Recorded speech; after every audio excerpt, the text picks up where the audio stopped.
राधा स्वामी, सभी सत्संगी को मेरी सभी सत्संगी भाइयों और बहनों से हाथ जोड़कर विनती है कि वीडियो को पूरा देखें। अगर सत्संग अच्छा लगे तो राधा स्वामी लिखकर प्यारा सा कमेंट जरूर। एक छोटा सा गांव था। वहां एक गरीब बुजुर्ग माँ रहती थी। उसका एक ही बेटा था जो शहर जाकर काम करता था। कई महीनों से बेटे की कोई खबर नहीं आई थी। माँ रोज दरवाजे पर बैठकर रास्ता देखती और धीरे से सिमरन करती। राधा स्वामी, राधा स्वामी। गांव वाले कहते, अब उम्मीद छोड़ दो। पर मां मुस्कुराकर कहती, मेरे सद्गुरु पर मुझे पूरा भरोसा है। वह खाली हाथ किसी को नहीं लौटाते। एक दिन सत्संग में बाबा जी का शब्द चल रहा था। सच्चा प्रेम और सच्चा भरोसा कभी व्यर्थ नहीं जाता। मां की आंखों से आंसू बहने लगे।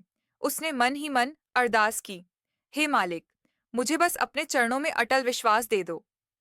उसी शाम अचानक दरवाजे पर दस्तक हुई। माँ ने कांपते हाथों से दरवाजा खोला। सामने उसका बेटा खड़ा था। वह रोते हुए बोला, माँ, जब मैं बहुत परेशानी में था, मुझे लगा जैसे किसी ने अंदर से आवाज दी, घर लौट जाओ, सब ठीक हो जाएगा।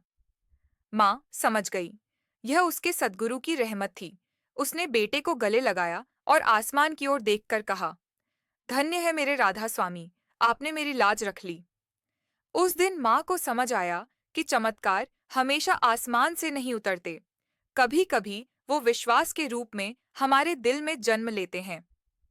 सच्चा सत्संग वही है जो टूटे हुए दिल को भी उम्मीद से भर दे। राधा स्वामी।